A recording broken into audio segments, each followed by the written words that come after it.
Hi, hello, నమస్తే. నా పేరు నీరజ. నేను దగ్గరపేట నుంచి మాట్లాడుతున్నాను.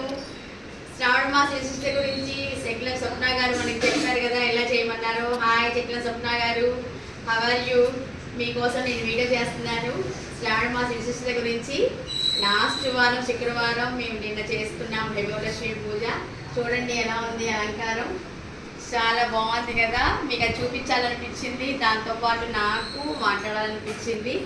విశిష్టత గురించి చెప్పాలి అంటే అసలు చాలా ఉందండి. అంత చెప్పడానికి నాకు వయసు ఉందో లేదో నాకు తెలియదు, కానీ శ్రావణ మాసం అంటే ఫస్ట్ ముత్తైదు రూపం ఎలా ఉందని చూడండి.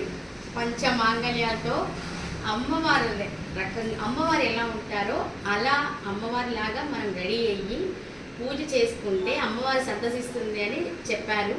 నాకు తెలిసిన ఒక ఫ్రెండ్, నేను అలాగే చేసుకుంటాను. ఇంట్లో కూడా అమ్మవారి లాగా రెడీ అయ్యే పూజ చేసుకుంటాను నేను.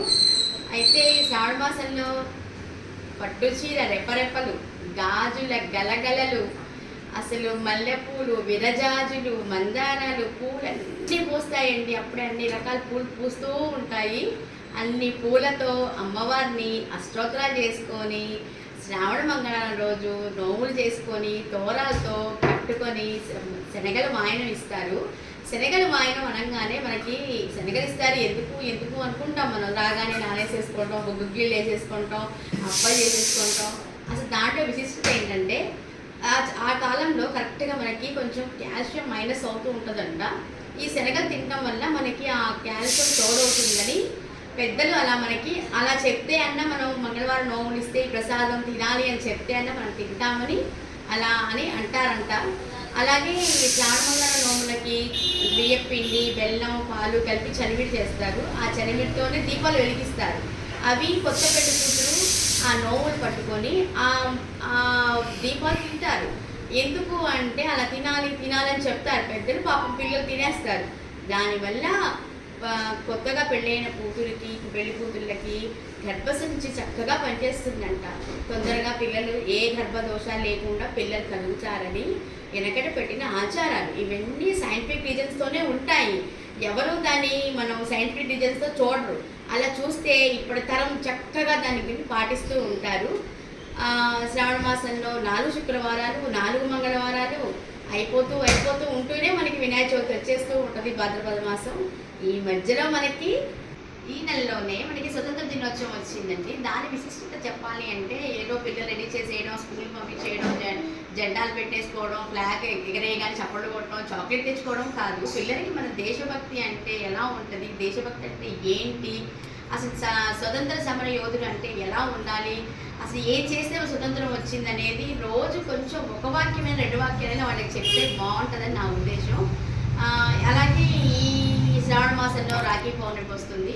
రాఖీ పౌర్ణమి రోజు అక్క చెల్లెళ్ళు, అన్నదమ్ములు, ఒకప్పుడు ఆ కల్చర్ ఉంది, కానీ ఇప్పుడు సెల్లులు వచ్చాక ఈ ఫొటోస్ పెట్టుకోవడంతో ఆ అనుబంధం చాలా పెరిగింది నాకు అనిపిస్తుంది. ఈ సెల్లు వల్ల చాలా మంచి ఉంది అనిపించింది. అన్నయ్యలు, అక్క చెల్లెలు కట్టుకొని అన్నయ్య ద్వారా అక్షింతలు ఎంచుకోవడం అంటే బ్రహ్మ రాసిన లిపి కూడా ఈ అక్షింతలు తల మీద వేసుకోవడం ద్వారా మారుతుందంట ఆ రాత. అందుకని కంపల్సరిగా మనం పెద్దల దగ్గరికి పోయినప్పుడు అక్షింతలు వేయించుకోవాలి. దీని యొక్క ఫలితం ఏంటో చూశారు కదా, బ్రహ్మ రాసిన లిపి కూడా మారచ్చు. అందుకని పెద్దల్ని చూడగానే పాదాలకు నమస్కారం చేయించుకొని, సుహాసిని రాగానే సువాసిని పూజ చేయించుకొని, సుహాసిని అర్చన ప్రీత మానస అని అంటారు కదా లలితా సహస్రనామంలో. అమ్మవారికి సుహాసిని పూజిస్తే చాలా మంచి ఇష్టం అట ఆమెకి. అలాగే ఈ రాఖీ రోజు అన్నల దగ్గర మనం ఆశీర్వాదం తీసుకొని అక్షింతలు వేయించుకుంటే చాలా మంచిది. శ్రావణ మాసంలో సువాసిని పూజించుకుంటే చాలా మంచిది. ఇంకా దీంట్లో మనకి ఇంకా శ్రావణ మాసంలో కృష్ణాష్టమి వచ్చింది ఆల్రెడీ. కృష్ణుళ్ళు అందరి ఇంట్లో పాదాలు వేసుకొని కృష్ణుడిని ఆహ్వానించారు, గోపికలు వేసుకున్నారు. చాలా మంది కల్చర్ని, సాంప్రదాయాన్ని చాలా బాగా పాటిస్తున్నారు. అలాగే మనం పిల్లలకి మంచి బుద్ధులు నేర్పించి, కృష్ణ తత్వం ఏంటో నేర్పించి, గోపికల యొక్క అనురాగం తెలిపి వేయడమే కాదు, దాంట్లో ఉన్న స్వచ్ఛత ఏంటో వాళ్ళకి చెప్పితే చాలా బాగుంటుందని నాకు అనిపిస్తుంది.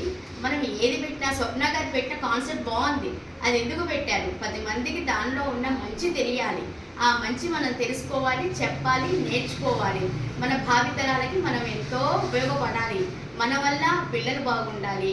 పిల్లలు బాగుంటే కొన్ని వీధులు బాగుంటాయి, వీధులు బాగుంటే ఊళ్ళు బాగుంటాయి, ఊళ్ళు బాగుంటే జిల్లాలు బాగుంటాయి, జిల్లాలు బాగుంటే రాష్ట్రాలు బాగుంటాయి, రాష్ట్రాలు బాగుంటే దేశాలు బాగుంటాయి.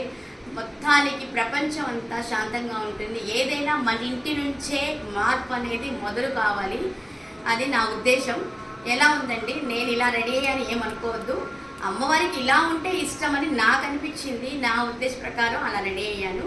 ఎవరైనా సరే ఎప్పుడు నిండుగా లక్ష్మీదేవిలా కలకల్లాడుతూ ఉండాలి. అందరూ అలాగే పూజలు చేసుకోండి, సంతోషంగా ఉండండి. మీరు బాగుంటే మేము బాగుంటాం, మనం బాగుంటే ప్రపంచం బాగుంటుంది. ఈ అవకాశం ఇచ్చిన చెక్కిన స్వప్న శ్రీనివాసరావు గారికి థ్యాంక్ యూ సో మచ్. నమస్తే.